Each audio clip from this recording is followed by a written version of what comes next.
नमस्कार दोस्तों, मैं दिग्विजय सिंह आप सबका बहुत स्वागत करता हूं दिग्विजय इकोनॉमिका में।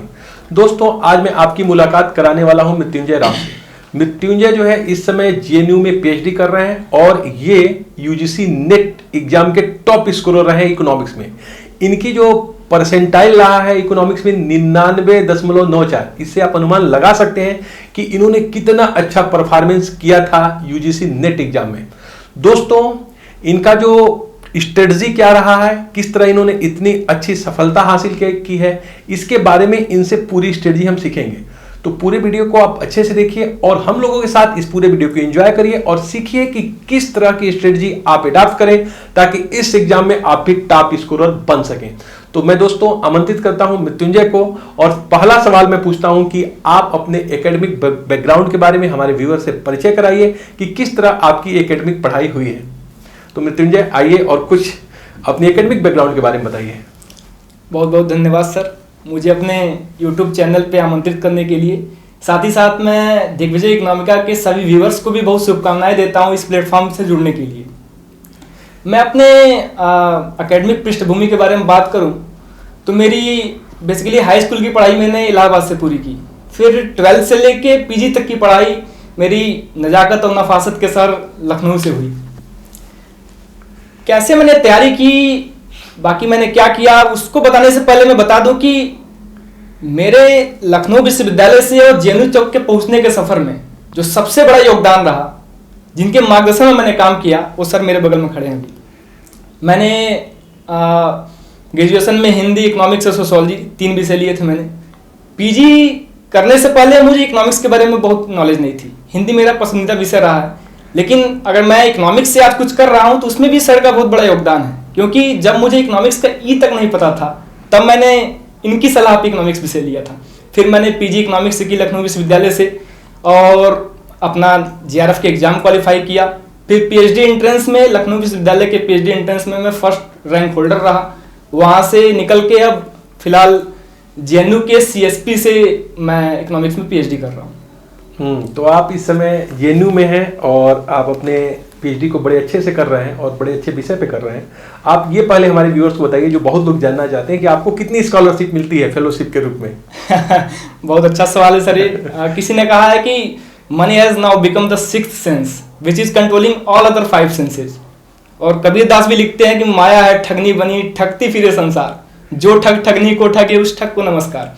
तो बहुत अच्छी चीज़ है ये कि स्कॉलरशिप, इस पे बारे में बात करना भी बहुत जरूरी है, क्योंकि अगर आप एकेडमिक्स में हायर एजुकेशन में जाना चाह रहे हैं तो पीएचडी करने के लिए बहुत जरूरी है कि आपको स्कॉलरशिप मिलती रहे, क्योंकि फैमिली की तरफ से भी आपके पे भी एक फाइनेंशियल बर्डन होता है। जब तक आप दूसरे पे निर्भर रहते हैं, खुद पे डिपेंडेंट होना बहुत जरूरी है।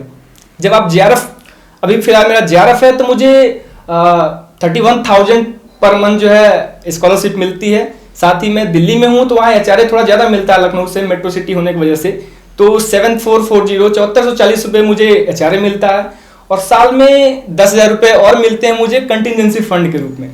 ये बहुत अच्छी चीज है कि एक फाइनेंशियल बर्डन आपके ऊपर नहीं रहता है। तो चलिए, फेलोशिप के रूप में लगभग 40,000 रुपये आपको यूजीसी देता है, तो आप समझ रहे होंगे कि आपके लिए कितना ज़्यादा इंपॉर्टेंट है कि आप बहुत अच्छे से प्रिपेयर करें और जेआरएफ क्वालिफाई करें ताकि आप फाइनेंशियली सेल्फ रिलायंस हो सकें।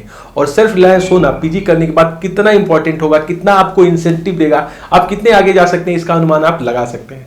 चलिए, मैं दूसरा क्वेश्चन इनसे ये पूछने वाला हूँ कि आपने बेसिक कैसे स्टार्ट किया? जब आपको लगा कि मुझे जेआरएफ क्वालिफाई करना है, मुझे अच्छा रैंक लगाना है, तो आपको कितना टाइम लगा? बेसिक में आपने सबसे पहले कैसे शुरू की? और बहुत से ऐसे व्यूअर्स हैं जो इसी मोड में है कि वो कैसे शुरू करें, तो आप इनको सलाह दीजिए, सजेस्ट करिए कि क्या आपकी स्ट्रेटजी रही। देखिए सर, जब मैंने 12th किया, 12th मैंने पीसीएम का छात्र रहा हूँ, फिजिक्स केमिस्ट्री मैथ, मेरी मैथ्स बहुत अच्छी थी। जब मैंने बीए फर्स्ट ईयर में इकोनॉमिक्स का पेपर दिया तो माइक्रो इकोनॉमिक्स के पेपर जिसमें ग्राफ काफी ज्यादा होते हैं, मुझे उसकी मदद मिली। लेकिन मैंने इतना सा आप इससे अनुमान लगा लीजिए कि मेरी इकोनॉमिक्स में क्या स्थिति थी। जब मेरा रिजल्ट आया बीए फर्स्ट ईयर में माइक्रो इकोनॉमिक्स का, तो 50 में मेरे 11 नंबर थे। मैं इंप्रूवमेंट दिया, मैंने सर के नोट्स पढ़े, इन्होंने मुझे मदद की और फिर मैंने 50 में 37 नंबर पाया। तो यहाँ से लेके यहाँ तक का सफर रहा है मेरा। जब मैं इकोनॉमिक्स के बेसिक्स की बात करता हूँ तो शायद सर के सामने तो मैं क्या बताऊंगा, लेकिन फिर भी जब सबसे पहले जरूरी चीज ये है कि एक अपना इंटरेस्ट आप डेवलप करें। सबसे जरूरी चीज है कि इकोनॉमिक्स तभी पढ़ने में मजा आएगा क्योंकि इकोनॉमिक्स इतना डायनेमिक सब्जेक्ट है, जैसे लिटरेचर सब्जेक्ट है कोई भी, तो लिटरेचर पढ़ना आसान है और वो इंटरेस्ट अपने आप डेवलप हो जाता है। लेकिन इकोनॉमिक्स जैसे सब्जेक्ट को पढ़ने के लिए, क्योंकि ये one of the toughest subject of art माना जाता है, तो अपना इंटरेस्ट डेवलप करना बहुत बड़ी चीज है क्योंकि उससे आपको मदद मिल रही है पढ़ने के लिए। तो बेसिक्स ऐसे किताबों से आप शुरुआत कीजिए जो थोड़ा मदद मिले। जैसे मुझे लेट थोड़ा पता चला, जैसे माइक्रो इकोनॉमिक्स में एक किताब आती है मैंक्यू की, उसको मैं कहूंगा कि हर इकोनॉमिक्स के विद्यार्थी को पढ़नी चाहिए क्योंकि वो ऐसी किताब है जो आपके मन में एक उत्सुकता जागृत करेगी कि इकोनॉमिक्स क्यों पढ़े हम। वो कहानी के माध्यम से कैसे बताता है। सबसे जरूरी चीज है कि इकोनॉमिक्स है क्या, क्यों पढ़े इकोनॉमिक्स और कैसे पढ़ें। बाद में आगे चलती रहेंगी कौन सी किताबें पढ़ेंगे। चलिए, कुल मिला जुला के इनका जो बेसिक में ये है कि आप अपने पहले इंटरेस्ट को डेवलप करिए। अगर आपको माइक्रो पढ़ने में अच्छा लग रहा है तो आप माइक्रो पढ़िए, माइक्रो पढ़ने में अच्छा लग रहा है तो मैक्रो पढ़िए और थोड़ा सा उसका इंटरेस्ट डेवलप करिए। जब आपको इंटरेस्ट डेवलप होगा तो आप खुद ही बहुत अच्छा कर सकते हैं और बहुत अच्छा कंक्लूजन ड्रा कर सकते हैं कि हमको क्या और किस लेवल पे जाके पढ़ना है, कितने डेप्थ में पढ़ना है। आगे आइए, कुछ बच्चों का ये भी सवाल होता है मन में कि हमारा मीडियम हिंदी है और इकोनॉमिक्स में ज़्यादातर जो अच्छी बुक्स है, जैसे अभी आपने मैंक्यू का नाम लिया, इंग्लिश में है, स्टालर आप देखेंगे, या फिर बहुत सी ऐसी किताबें हैं जो आप देखते हैं कि जो सिर्फ जो है उनको एपी थिलवाल हम लोग पढ़ते हैं, सूरजबान गुप्ता पढ़ें। अधिकांश किताबें जो है, कुछ सियानी साहब पढ़िएगा, सब इंग्लिश में है। तो किस तरीके से आपको लगता है कि क्या हिंदी मीडियम के लिए कोई ऐसा प्रॉब्लम क्रिएट हो सकता है क्या इस एग्जाम के लिए, या फिर उनके लिए सफिशिएंट आपको लगता है कि आपने चूंकि एग्जाम क्वालिफाई किया है तो क्या आपको लगता है क्या सफिशिएंट मटेरियल आपको लगता है कि है? मुझे लगता है कि इस सवाल का जवाब भी इस कमरे में रह के मिल सकता है क्योंकि हमारे सामने एक सर हैं। मैं पहले अपनी बात बता दूं, मैंने 10th तक की पढ़ाई हिंदी मीडियम से की है, 12th मैंने पीसीएम इंग्लिश मीडियम किया, ग्रेजुएशन में मैंने इकोनॉमिक्स और सोशोलॉजी, इकोनॉमिक्स के एक पेपर को मैंने इंग्लिश में लिखा था, बाकी दोनों पेपर को हिंदी में, सोशोलॉजी मैंने हिंदी में लिखा था, हिंदी तो हिंदी में लिखा ही मैंने। पीजी से आके मैंने एक तरीके से इंग्लिश मीडियम से अपनी पढ़ाई स्टार्ट की। सर ने अपनी पीजी हिंदी मीडियम से स्टार्ट की, हिंदी मीडियम से 2 बार आईएएस इंटरव्यू दिए इन्होंने। तो मुझे नहीं लगता है कि भाषा एक बैरियर हो सकता है आपके रास्ते के लिए। हिंदी मीडियम से पढ़ते हुए कैसे इंग्लिश मीडियम की किताबों को पढ़ के मैंने लखनऊ विश्वविद्यालय से जेएनयू तक का सफर तय किया। तो भाषा तो निश्चित रूप से एक बैरियर नहीं होता है किसी के रास्ते में। तो कुल मिला जुला के आप ये समझ पा रहे हैं कि हिंदी में एटलीस्ट उस लेवल की बुक अवेलेबल है जिसमें आपको जेआरएफ के लिए आप टॉप रैंक कर सकते हैं, फर्स्ट रैंक आप ला सकते हैं अगर आप केवल हिंदी के बुक पढ़े तो भी। क्योंकि आपको पहली चीज यहाँ पे ऐसा चीज नहीं है जिसको आपको लिखना है, आपको एमसीक्यू क्वेश्चन है उसको टिक करना है, सिर्फ आपको कॉन्सेप्चुअल क्लियरिटी डेवलप करनी है। और हिंदी में नो डाउट ऐसे बुक हैं जिससे आप अपने इकोनॉमिक्स के कंसेप्ट को बहुत अच्छा कर सकते हैं। जहां तक कुछ डायनेमिक चीजें हैं जैसे इकोनॉमिक सर्वे है, बजट है, वो इंग्लिश और हिंदी दोनों ही मीडियम में अवेलेबल होते हैं। तो ये क्वेश्चन बहुत ज्यादा जायज नहीं होता है व्यूअर्स का कि मेरा मीडियम हिंदी है। मीडियम हिंदी है डज नॉट मैटर, आप इसमें बिल्कुल रिकॉर्ड नंबर पा सकते हैं। सिर्फ आवश्यकता यह है कि आप कुछ अच्छे हिंदी मीडियम की बुक पढ़ें और उसका सेल्फ नोट्स बनाएं और कंसेप्चुअल क्लियरिटी करें। इकोनॉमिक्स का मतलब रटना नहीं होता है, इकोनॉमिक्स का मतलब यह है कि आप एक एक चीज की कॉन्सेप्ट क्लियर करें। तो कॉन्सेप्ट अगर क्लियर हो जाए तो नो डाउट मीडियम आपके लिए कोई बाधा नहीं है, जैसा कि मृत्युंजय भी आपसे बता रहे हैं। तो आइए अब हम उस क्वेश्चन को पूछते हैं जिसके लिए आप सबसे ज्यादा इंतजार करते हैं कि कौन वो बेसिक बुक्स हैं जिसके लिए सबसे बेहतर इनके लिए होने वाला है एग्जाम के लिए। तो आप उस बेसिक बुक के बारे में जो है आप बताइए कि क्या क्या स्ट्रेटजी हो सकती है, कौन कौन बुक्स इनको माइक्रो के लिए, कौन सी बुक मैक्रो के लिए, पब्लिक फाइनेंशियल के लिए, इंटरनेशनल ट्रेड के लिए, पब्लिक फाइनेंस के लिए पढ़े। और जैसा कि आप यहाँ पीछे देख भी रहे हैं कि इन्होंने एक बुक लिस्ट तैयार की है जो बेसिकली जो है ये जो है नेट एग्जाम के लिए है जिससे आप जेआरएफ क्वालिफाई कर सकते हैं। तो इसके ऊपर जो है मृत्युंजय आपसे बात करेंगे कि कौन कौन से बुक आपको पढ़ना चाहिए। और यहाँ पे दोनों मीडियम के लिए यहाँ पे लिखा हुआ है, इंग्लिश के लिए क्या पढ़ेंगे और हिंदी मीडियम के लिए क्या पढ़ेंगे। बिल्कुल आप इसका स्क्रीनशॉट भी ले सकते हैं और इसको हम अपने डिस्क्रिप्शन में शो भी करेंगे। तो आप मृत्युंजय इनको माइक्रो के लिए जरा शुरू करिए कि क्या है। सबसे पहले तो जैसे मैंने कहा कि एक इंटरेस्ट डेवलप करना सबसे जरूरी चीज है। उसके बाद से जब बेसिक्स आप स्टार्ट करते हैं तो दो चीज आप ध्यान रखिए कि एक जब हम बात करते हैं एकेडमिक्स की, दूसरा नेट के एग्जाम के प्रिपरेशन की। तो जरूरी नहीं है कि कोई भी विद्यार्थी अगर टॉपर हो एकेडमिक्स में तो नेट क्वालिफाई कर ले, क्योंकि दोनों की स्ट्रेटजी काफी अलग है। सिलेबस एक है लेकिन दोनों की स्ट्रेटजी में काफी अंतर है। जब हम बेसिक किताबों की बात करते हैं तो जिस किताब को बेस बना के मैंने अपनी पढ़ाई स्टार्ट की वो आपके सामने एसएल लाल। जैसे मैंने आपसे बताया कि मैं ग्रेजुएशन में हिंदी मीडियम से ही मैंने पढ़ा, तो एसएल लाल की किताबें नो डाउट सबसे बेस्ट किताबें हैं हिंदी मीडियम जी में जो बाजार में उपलब्ध है आपको। माइक्रो इकोनॉमिक्स आप एसएल लाल की पढ़े, एचएल आहूजा हिंदी और इंग्लिश दोनों में आपको अवेलेबल मिलेगा। तो ये सब किताबें जैसे माइक्रो इकोनॉमिक्स की एसएल लाल, मैक्रो इकोनॉमिक्स की भी एसएल लाल, आरके ली की, पब्लिक फाइनेंस की HL Ahuja, micro economics HL Ahuja भी आपको अवेलेबल है। मतलब ये दो किताबें जो मैं कहूंगा एसएल लाल और एचएल आहूजा, ये दो किताबें ऐसी हैं कि जो हिंदी मीडियम और इंग्लिश मीडियम में भी सबसे बेस्ट अवेलेबल किताबें हैं अगर आप नेट जेआरएफ के लिए जा रहे हैं तो। बाकी अगर आप किताबें अच्छी पढ़ना चाहते हैं तो इंग्लिश में आपको क्वेश्चनिस मिलेगी, माइक्रो की और अच्छी किताब पढ़ना चाहते हैं तो एंड्रयू मार्क्स कोलल की किताब मिलेगी जो काफी मैथमेटिकल है, चाहे हॉलर वेरियन की किताब पढ़ते हैं जो दिल्ली इकोनॉमिक्स में, दिल्ली स्कूल में और जेएनयू में पढ़ाई जाती हैं। माइक्रो इकोनॉमिक्स की बात करें तो जैसे मैंने बता दिया एसएल लाल, एचएल आहूजा आपके लिए सफिशिएंट है अगर आपकी नेट की प्रिपरेशन करना चाह रहे हैं। साथ ही एक रिचर्ड फ्यूएन की किताब आती है जो कि मुझे लगता है कि कंसेप्चुअल क्लैरिटी के लिए बहुत अच्छी किताब है। जैसे कि अभी मैंने थोड़ी देर पहले बताया कि एक मैंक्यू की किताब है जो आपको एक इंटरेस्ट डेवलप कर देगी। बाकी ट्रेड हम क्यों करते हैं तो उसको उसने क्या गजब का एक्सप्लेन किया है।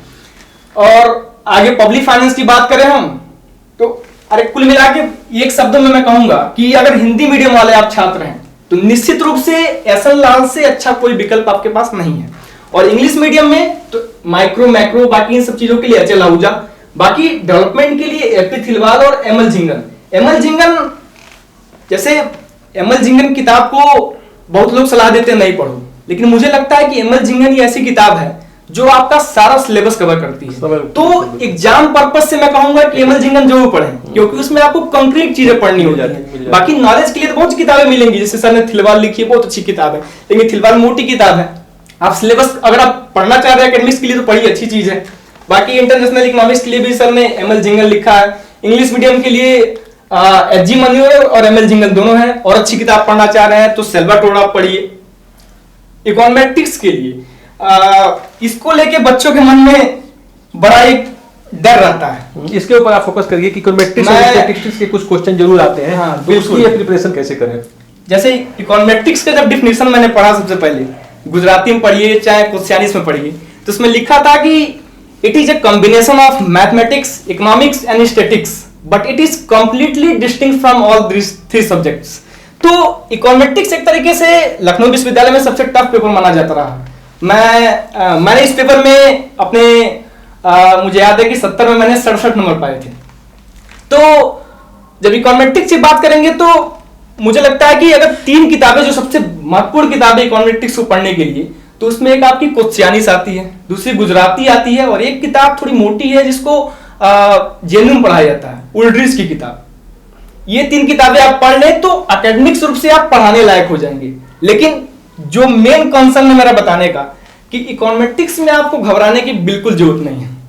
इकोनॉमेटिक्स में नेट के सवाल वही पूछे जाते हैं जो इकोनॉमेटिक्स का सबसे बेस है। इकोनॉमेटिक्स में जब आप शुरुआत करें इकोनॉमेटिक्स पढ़ना तो 11 बेसिक अजम्पशंस हम पढ़ते हैं, 7 अजम्पशंस जो स्टोकेस्टिक अजम्पशंस होते हैं जो कि एरर टर्म से रिलेटेड होते हैं, 4 नॉन स्टोकेस्टिक अजम्पशंस होते हैं। इन 11 अजम्पशंस को आपने अच्छे से पढ़ लिया तो उससे बाहर इकोनॉमेटिक्स में किसी एग्जाम में नहीं पूछा जाता है, ऑब्जेक्टिव एग्जाम में। 7 अजम्पशंस के बेसिक्स आप क्लियर कर लीजिए कि भाई एरर टर्म का रैंडम टर्म जो होता है उसका मीन वैल्यू 0 होता है। फिर इन्हीं अजम्पशंस के फेलियर पे, यही अजम्पशंस जब फॉलो नहीं होते हैं तो ऑटो कोरिलेशन, मल्टी कोलिनिटी, हेटेरोस्केडस्टी, चाहे बाकी सब समस्याएं उत्पन्न होती हैं। तो सबसे पहली चीज तो ये है कि इकोनॉमेटिक्स से डरने की बिल्कुल जरूरत नहीं है क्योंकि इसमें तो सीधे सीधे ये सवाल पूछ लिए जाते हैं कि अगर ऑटो कोरिलेशन की प्रॉब्लम है तो कौन सा टेस्ट यूज होगा, डार्विन वाटसन टेस्ट यूज होगा कि कौन सा टेस्ट यूज होगा। तो सबसे पहले तो ये जरूरी है कि एक शॉर्ट नोट्स आप प्रिपेयर करें, इकोनॉमेटिक्स हो चाहे कोई भी पेपर हो लेके उसको कि कैसे कौन से टेस्ट के लिए कौन सा है। बाकी सारे अजम्पशंस को अच्छे से पढ़ें, बाकी डिटेल में किताब पढ़ने की जरूरत नहीं है। अगर नेट के प्रिपेयर कर रहे हैं आप तो अजम्पशंस अच्छे से क्लियर होने चाहिए। जब मैंने इंटरव्यू दिया जेएनयू का तो वहां भी मुझसे इकोनॉमेटिक्स के सबसे बेसिक क्वेश्चन पूछे गए, आर स्क्वायर क्या है, एडजस्टेड आर स्क्वायर क्या है, क्योंकि अगर आप बेसिक्स आपके क्लियर नहीं है तो पेपर हमेशा टफ लगेगा। इकोनॉमिक्स हो गया चाहे इकोनॉमेटिक्स, लोगों को टफ क्यों लगता है क्योंकि बेसिक्स क्लियर नहीं है। अगर आप रिवेन्यू कर नहीं जानते हैं तो कहां से आपको पता चलेगा कि प्राइस डिस्क्रिमिनेशन कैसे होता है, चाहे प्राइस कैसे डिटरमिन होता है। तो ये बहुत जरूरी चीज है। इसके लिए क्वेश्चनिस गुजराती 2 सबसे फंडामेंटल बुक्स हैं और अच्छे में जाना चाहते हैं आप तो उल्ड्रिच की किताब फॉलो कीजिए। इंडियन इकोनॉमी पे मैं बात करूं तो इंडियन इकोनॉमी पे मुझे लगता है कि अगर करंट अफेयर्स की बात करें, चाहे डेटा से रिलेटेड जो क्वेश्चंस नेट में पूछे जाते हैं, तो प्रतियोगिता दर्पण का कोई विकल्प नहीं है। स्पेशल इश्यूज ये इंग्लिश में आपको अवेलेबल होगा, शायद हिंदी में भी अवेलेबल होता है मुझे लग रहा है। तो करंट अफेयर्स की शुरुआत के 40 पेज आपने पढ़ लिया तो उससे 2-4 क्वेश्चन तो नेट में आ ही जाते हैं। और आर्थिक सर्वेक्षण विश्लेषण, मैंने जैसे आपसे कहा कि मेरी ये बेस्ट बुक रही है, जिसने मुझे इकोनॉमिक्स को समझने में मदद की। ये सबसे बेस्ट अवेलेबल बुक है हिंदी मीडियम के लिए, और इंग्लिश मीडियम के लिए no doubt Ramesh Singh sir की किताब सबसे अच्छी है। तो मुझे लग रहा है कि नेट के लिए सबसे जरूरी चीज है कि ये डिसाइड करना कि पढ़ना कितना है और कैसे पढ़ना है। बस ये डिसाइड कर लीजिए, आपका नेट वैसे क्लियर हो जाएगा। चलिए, तो इन्होंने पूरी किताबों की लिस्ट भी है, इसे हम डिस्क्रिप्शन में शेयर भी कर देंगे। इसमें देखिए बेसिक हिंदी मीडियम के लिए एस.एन. लाल की बुक दी हुई है, और बाकी एच.एल. आहूजा की बुक भी बहुत अच्छी है। एम.एल. झिंगन भी अगर आपके पास है और कंसेप्ट आप क्लियर कर रहे हैं उससे, तो कोई ऐसी दिक्कत नहीं आनी है। आर्थिक सर्वेक्षण विश्लेषण one of the best book, इससे बहुत क्वेश्चन आपको मिलेंगे, ये जरूर आप परचेज करिए। इंग्लिश में है तो आप रमेश सिंह पढ़ सकते हैं, हिंदी में है तो आर्थिक सर्वेक्षण विश्लेषण लीजिए। इन्होंने इकोनॉमेट्रिक्स के विषय में बात की, और साथ ही साथ मैं इनसे कहूंगा कि जो मेरा जो है चैनल है, टेलीग्राम चैनल, उस पर अगर इनके पास कुछ नोट्स हो अपने इकोनॉमेट्रिक्स के, तो उसको आप शेयर करिए, क्योंकि आप उसके ग्रुप एडमिन निश्चित रूप से। तो अब जो है आगे जो है मैं इसमें ये आपसे बात करूं कि फर्स्ट पेपर के विषय में कुछ बताइए। कई बार बच्चे फर्स्ट पेपर में जो है कम नंबर पाते हैं, और जीआरएफ के लिए मुझे लगता है कि उनको अच्छा कम से कम फर्स्ट पेपर में भी 35 प्लस ले तो जीआरएफ होगा। तो उसके लिए क्या करें ये लोग? निश्चित रूप से सर, पहले क्या था कि सब्जेक्ट का वेटेज ज्यादा था, जो एनटीए यूजीसी से फिर एनटीए के एग्जाम के पैटर्न में चेंज हो रहा है, तो फर्स्ट पेपर का काफी इंपॉर्टेंस बढ़ गया, क्योंकि सब क्वेश्चन आपके सब्जेक्ट से पूछे जाते हैं 50 फर्स्ट क्वेश्चन से। तो जेआरएफ क्लियर करना है तो आपको निश्चित रूप से फर्स्ट पेपर में 30 प्लस मार्क्स लाने ही, मतलब जितना आप सरप्लस ला सके फर्स्ट पेपर में, उतनी अच्छी चीज होगी, उतनी आसानी से आपका जेआरएफ निकलेगा। फर्स्ट पेपर के लिए सबसे आसान चीज ये है कि उसमें पार्टीशन है, उन्होंने सिलेबस उन्होंने डिसाइड किया कि 10 से 12 टॉपिक से, mainly research aptitude, teaching, communication. और मैं एक चीज बताऊंगा कि जैसे रीजनिंग हो गया, डीआई हो गया, पैसेज हो गया, ये तीनों मिला के कम से कम 15 से 20 क्वेश्चन बनाते हैं फर्स्ट पेपर में। आमतौर पर गलती क्या होती है? मैंने कहा कि सबसे जरूरी चीज है कि अपनी गलतियों से सीखिए, और उससे भी अच्छी चीज है दूसरों की गलतियों से सीखिए। मैं कहूंगा कि आप मेरी गलती सीखो। मैंने क्या किया, मैंने इकोनॉमिक्स बहुत अच्छे से पढ़ा, फर्स्ट पेपर बहुत अच्छे से पढ़ा, लेकिन मेरा तीसरे अटेम्प्ट में जेआरएफ हुआ। हर अटेम्प्ट में कभी आधे % से, कभी 1% से रुकता रहा मेरा जेआरएफ। 1 नंबर से रुका। तो मैंने गलती क्या की, जो मैंने दूसरे तीसरे अटेम्प्ट में मुझे पता चला। मैं एग्जाम में ऐसी गलतियां करता था कि एस.एन. लाल के एस.एन. लाल का मैंने हेरेडोमा मॉडल है, उसमें इन्फ्लेशन डिफ्लेशन का कॉन्सेप्ट मैं गलत कर देता था। गलत इन द सेंस कि उनका कहना था कि जब एक warranted growth rate actual growth rate से ज्यादा होगा तो इन्फ्लेशन होगा, डिफ्लेशन होगा। ऐसे ब्लंडर्स में क्यों करता था? क्योंकि मैंने कभी पेपर नहीं सॉल्व किया। तो सबसे इंपॉर्टेंट चीज है, चाहे फर्स्ट पेपर हो चाहे सब्जेक्ट, कि पेपर हम सॉल्व करें, सबसे इंपॉर्टेंट चीज है।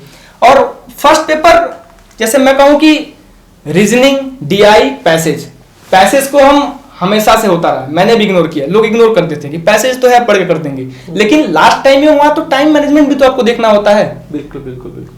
क्योंकि पैसेज को अगर आप इग्नोर करेंगे तो पैसेज 5 नंबर का वेटेज रखता है, जो हर बार पूछा जाता है। रीजनिंग, डीआई, ये सब क्वेश्चंस ऐसे हैं जो आपको कभी गलत नहीं होने हैं। लोग क्या करते हैं, रिसर्च में, कम्युनिकेशन में लगे रहते हैं हमेशा कि रिसर्च के क्वेश्चन गलत ना हो, जबकि आसान है डीआई को पढ़ना, रीजनिंग को पढ़ना। इसमें प्रैक्टिस मानता है, आपके आंसर क्लियर हो जाएंगे। अगर आपका ऑप्शन क्लियर है तो इसमें कोई डाउट ही नहीं गलत होगा, क्योंकि रिसर्च के क्वेश्चन के आंसर वेरी कर सकते हैं। तो जरूरी चीज है कि एक एक टॉपिक को आप क्लियर करते चलें। रिसर्च का टॉपिक है तो उसको पढ़िए, उसके शॉर्ट नोट्स बनाइए, प्रीवियस ईयर्स के क्वेश्चन देके शॉर्ट नोट्स बनाइए। रीजनिंग, डीआई, पैसेज, मैं कहूंगा इन तीनों पे सबसे ज्यादा फोकस करने की जरूरत है, क्योंकि यही मार्क्स आपके बढ़ाते हैं। बाकी सब तो थियोरेटिकल क्वेश्चन है, उसके आंसर डिफर कर सकते हैं, लेकिन जो मैथमेटिकल चीजें हैं, डीआई हो गया, पैसेज हो गया, निश्चित रूप से इस पर ध्यान देने की जरूरत है। कुल मिला के ये है कि फर्स्ट पेपर को भी थोड़ा सा आप वेटेज दीजिए, और प्रत्येक दिन अपने पढ़ाई का 1 से 1.5 घंटे फर्स्ट पेपर में दीजिए। अगर आप विगत वर्षों के पेपर को सॉल्व करेंगे और कुछ प्रैक्टिस से सॉल्व करेंगे तो नो डाउट आप 35 क्वेश्चन कर सकते हैं। 30 से ऊपर जाना बहुत टफ नहीं है। बस होता यह है कि हम सिर्फ इकोनॉमिक्स पढ़ते रह जाते हैं और इसको बिल्कुल फोकस नहीं करते हैं, लगता है कि हम कर लेंगे। इस चीज को आप मत करिए, गलती मत करिए। एटलीस्ट एक बार कॉन्सेप्ट क्लियर करिए और प्रैक्टिस सेट सॉल्व करिए। यूजीसी के पहले जो पेपर है उसको सॉल्व करिए। जब इसे आप करिएगा तो एक कॉन्फिडेंस डेवलप हो जाएगा, और उस कॉन्फिडेंस से आप नो डाउट 35 क्वेश्चन कर पाएंगे, अगर थोड़ा सा भी आप सिंसियर तरीके से इसको लेंगे। दूसरा चीज ये रहा, जो इकोनॉमिक्स की बात है, पहले आप बेसिक चीजों को क्लियर करिए, बेसिक बुक को पढ़िए, अपना सेल्फ नोट्स बनाइए। कॉन्सेप्ट जब तक क्लियर नहीं होगा इकोनॉमिक्स का, आप कोई भी एग्जाम इसका क्लियर नहीं कर पाएंगे, क्योंकि ये फैक्ट्स नहीं है, ये एनालिसिस है, और एनालिसिस को आपको एक अंडरस्टैंडिंग बनानी है उसके ऊपर। तो आप लोग पहले बेसिक किताबें पढ़िए, हिंदी मीडियम में है तो आप एस एल लाल सर की पढ़िए, झिंगन की पढ़ लीजिए, और प्रतियोगिता दर्पण पढ़ लीजिए, आर्थिक सर्वेक्षण पढ़िए, इंग्लिश में ढेर सारी किताबें यहां हमने लिखा है डिस्क्रिप्शन में डालिए, उसको पढ़िए। और जब आपको लगे कि एक बार बेस मेरा कंप्लीट हो गया है, तो फिर आप क्वेश्चन सॉल्व करिए, और फिर उल्टा फिर चीजों को आगे फिर समझिए। अगर मान लीजिए आपको पूछा जा रहा है, हमेशा क्वेश्चन पूछा जा रहा है कि प्राइस इफेक्ट है, इनकम इफेक्ट है, सब्स्टिट्यूशन इफेक्ट है, इसमें किस तरह के संबंध है, गिफिन गुड्स में क्या है, नॉर्मल गुड्स में क्या है, तो जब क्वेश्चंस आप पढ़ेंगे तो फिर आपके फिर इस चीजों को पढ़िए और फिर अपना एक नोट्स बनाइए कि इस पे आ रहा है। अगर मान लीजिए पूछा जा रहा है कि कब जो है लेबर सप्लाई का बैक बेंडिंग हो रहा है, इसमें इनकम इफेक्ट, सब्स्टिट्यूशन इफेक्ट क्या है, तो फिर से चीजों को आके यहां पढ़िए, फिर नोट्स बनाइए। तो कुल मिला जुला के पहली आपकी जो स्ट्रेटजी होनी चाहिए, पहले बुक पढ़ने की, फिर सेकेंड स्ट्रेटजी की क्वेश्चन को पढ़ें और फिर बुक को एक बार पढ़ें, तो आपकी एक कंप्लीट स्ट्रेटजी बन जाएगी। तो कुल मिला जुला के अगर आप पीजी कर रहे हैं तो अपने माइंड में आप मेकअप करिए कि हमको पीजी करने के साथ साथ ही नीट जेआरएफ तैयार करना है। अगर आप अपने विल पावर को स्ट्रांग कर ले और आपने बिल्कुल लक्ष्य बना ले कि मुझे निकालना है, तो बहुत ज्यादा टाइम नहीं लगेगा। आप पीजी करते करते आप अपना जेआरएफ क्वालिफाई करेंगे और पीएचडी करके 40,000 रुपीज आपको मिलेगी। सेल्फ रिलायंस होंगे घर से भी, और अपने को आपको खुद अच्छा लगेगा और आप अपने जीवन में बहुत अच्छा कर सकते हैं। तो चलिए, मृत्युंजय का बहुत बहुत धन्यवाद, इन्होंने काफी जो है अच्छी बातें आपसे बताई। एक बात सर और ऐड करना चाहूंगा आपकी एक बात में कि जैसे मैंने कहा कि कैसे पढ़ें, मतलब समराइज कर रहा हूं मैं अपने बातों को जी। तो पीयूष मिश्रा है, वो लिखते हैं कि कुछ इश्क किया कुछ काम किया, कभी काम इश्क के आड़े आता रहा, कभी इश्क में काम बिगड़ता रहा, ना इश्क हुआ ना काम हुआ। तो जरूरी चीज ये है कि इश्क आप करें, जरूर करें, लेकिन अपने काम से करें, तो ना इश्क बिगड़ेगा ना काम बिगड़ेगा। तो 3 लाइनों में मैं समराइज करूंगा कि कैसे जरूरी है कि आप नेट की तैयारी करें। पहला चीज, एक लिंकेज इफेक्ट आप डेवलप करें। जैसे हम सोलो मॉडल पढ़ रहे हैं डेवलपमेंट में, तो बिना हैरेट को समझे, बिना नाइफ एज इक्विलिब्रियम प्रॉब्लम को समझे हम सोलो को नहीं पढ़ सकते। माइक्रो की हम बात कर लें, बिना आप ऑर्डिनल यूटिलिटी के, कार्डिनल यूटिलिटी के पढ़े ऑर्डिनल यूटिलिटी को समझना ही संभव है, क्योंकि इसके फेल होने के बाद जो डेवलप हुआ। तो ये हर पेपर में लागू होता है, चाहे डेवलपमेंट हो, माइक्रो हो, मैक्रो हो। क्लासिकल को पढ़े बिना आप किन्स पढ़ रहे हैं तो कोई मतलब नहीं पढ़ने का। इसीलिए इंटरेस्टिंग नहीं होती चीजें, क्योंकि हर पेपर में आप इंटरेस्ट डेवलप करने का सबसे बड़ा तरीका यह है कि लिंकेज खोजिए, कहां से लिंकेज है। हम सोलो पढ़ रहे हैं तो क्यों पढ़ रहे हैं? क्योंकि हैरेट फेल हुए थे। हैरेट क्यों फेल हुए थे? किन्स का डायनेमिक वर्जन हैरेट है, हैरेट नाइफ एज इक्विलिब्रियम बताएं, तो हर पेपर में लागू होता है। तो आप अच्छे से पढ़िए और हर एक पेपर को आप अच्छे से नोट्स बताइए। आपके पास समय है तो डिटेल नोट्स बनाइए, लेकिन साथ ही साथ हैरेट को कोशिश कीजिए कि हैरेट को 1 से 2 पेज में आप समराइज करें। सोलो को पढ़ रहा है तो डिटेल नोट्स के साथ साथ 1 से 2 पेज में आप उसको समराइज करें। हर टॉपिक को, हर पेपर के हर टॉपिक को समराइज करें। सबसे पहले तो एक छोटी सी बात और मैं बता दूं कि जैसे टाइम मैनेजमेंट की बात आती है, पढ़ते समय भी और एग्जाम के समय भी। तो टाइम मैनेजमेंट में अगर फॉलो करना है कि कैसे आपकी तैयारी चलेगी ड्यूरिंग प्रिपरेशन, तो सबसे जरूरी चीज है कि आप पहला किताब, जैसे चूंकि आप पीजी कर रहे हैं तो एक बुक से तो अच्छा खासा नाता हो ही जाएगा आपका, किताबें कैसे पढ़नी। तो तैयारी जब आप शुरू करें तो सबसे पहले क्वेश्चन पेपर पे जाएं, प्रीवियस ईयर्स के क्वेश्चन पेपर पे जो क्वेश्चन बैंक है, उससे आपको आइडिया ये लगेगा कि इकोनॉमिक्स के किस पोर्शन से कितने क्वेश्चन आ रहे हैं। उससे आइडिया आपको ये लगेगा कि किस पेपर के किस पार्ट को हमको कितना पढ़ना है। बाकी जैसे मैं कहूं कि मिड की थ्योरी है, क्रिटिकल ग्रोथ रेट की थ्योरी, तो उस पर डिटेल अगर नहीं आता है तो आप एक ओवरव्यू देख लीजिए उसका, भाई क्रिटिकल ग्रोथ की थ्योरी किसने दी थी, इन्होंने दी थी, पढ़ लीजिए। लेकिन जिन चीजों को जैसे हैरेट डोमल ग्रोथ मॉडल, इससे क्वेश्चन आते ही आते हैं, कंज्यूमर सरप्लस से क्वेश्चन आता ही है, बैकवर्ड बिल्डिंग सप्लाई कर्व से क्वेश्चन आता ही है। ये सब चीजें तो क्वेश्चन पेपर से आपको आइडिया लगा कि पढ़ना क्या क्या है, किन चीजों को सिलेबस टोटल कवर कीजिए, लेकिन किस पे कितना टाइम देना है वो क्वेश्चन पेपर से आइडिया लगेगा। इसके बाद क्वेश्चन पेपर सॉल्व करेंगे, फिर बुक्स पे आइए। बुक से जैसे इसके बाद मैंने जो कहा ये फॉलो कीजिए, लिंकेज इफेक्ट डेवलप कीजिए। आप लिंकेज इफेक्ट से फायदा ये होगा कि आपको इंटरेस्टिंग लगेगा सब्जेक्ट, और इंटरेस्ट डेवलप होगा तो अपने आप चीजें देखिए। बोर्ड कब लगता है कि जब आप उसको कॉन्सेप्ट को अच्छे से समझते नहीं। अगर एक चीजें दूसरे से जुड़ी हैं तो आप उसको बिल्कुल जो है प्राइमरी लेवल पे जाइए, रूट पे जाइए, फिर आप धीरे धीरे कंसेप्ट क्लियर कर दीजिए। कंसेप्ट क्लियर हो गया, इंटरेस्ट डेवलप हो गया, तो कोई आवश्यकता नहीं है, आप खुद कर लेंगे जेआरएफ और बहुत अच्छे स्कॉलर बन जाएंगे। तो चलिए, बहुत बहुत आपका जो है धन्यवाद, आपने बहुत अच्छी बातें बताई। अगर इस स्ट्रेटजी को आप लोग फॉलो करेंगे तो नो डाउट आप भी मृत्युंजय की तरह जो है टॉप स्कोरर होंगे जेआरएफ क्वालिफाई करेंगे। तो और अंतिम बात खत्म होने से पहले मैं एक बात तो कहूंगा कि जैसे मैंने शुरुआत में वीडियो कहा था कि मेरी लखनऊ विश्वविद्यालय से जेएनयू का सफर, अगर सबसे बड़ा योगदान किसी का रहा है तो मेरे सामने मेरे मार्गदर्शक खड़े हैं, इनका योगदान रहा है। तो ये आपके सामने बहुत अच्छा अवसर है कि ये एक ऑनलाइन प्लेटफॉर्म के थ्रू आपको अवेलेबल है। उस समय हमारे पास नहीं थे, जितना हम इनसे मिल पाते थे उतना मार्गदर्शन हमारा हो पाता था। क्योंकि लोग कहते हैं कि try to be master of one चाहे जैक ऑफ ऑल। आपके सामने एक ऐसा व्यक्ति खड़े हैं जो अपने सब्जेक्ट के कुछ पेपर के मास्टर्स हैं, बाकी जैक ऑफ ऑल हैं। अगर आप इंटरनेशनल ट्रेड पढ़िए, पब्लिक फाइनेंस पढ़िए, इंडियन इकोनॉमी पढ़िए, तो इन सब के मास्टर्स हैं। लेकिन साथ ही साथ आप माइक्रो पढ़ लीजिए, मैक्रो के भी मास्टर्स हैं। तो कभी कभी मैं कंफ्यूज हो जाता हूं कि कौन सा पेपर इनको कम आता है। तो बहुत अच्छी चीज है कि आप दिग्विजय इकोनॉमिका से जुड़े हैं।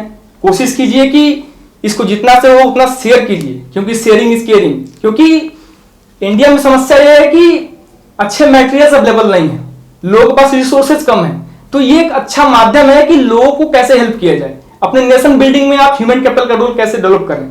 तो अच्छी चीजों को जितना शेयर करेंगे उतनी अच्छी चीज है। दिग्विजय इकोनॉमिका लाइक करें, सब्सक्राइब करें, शेयर करें, अपना भला करें, सबका भला करें। Thank you so much for watching Digvijay Economica. God bless you dear friend. Thank you sir.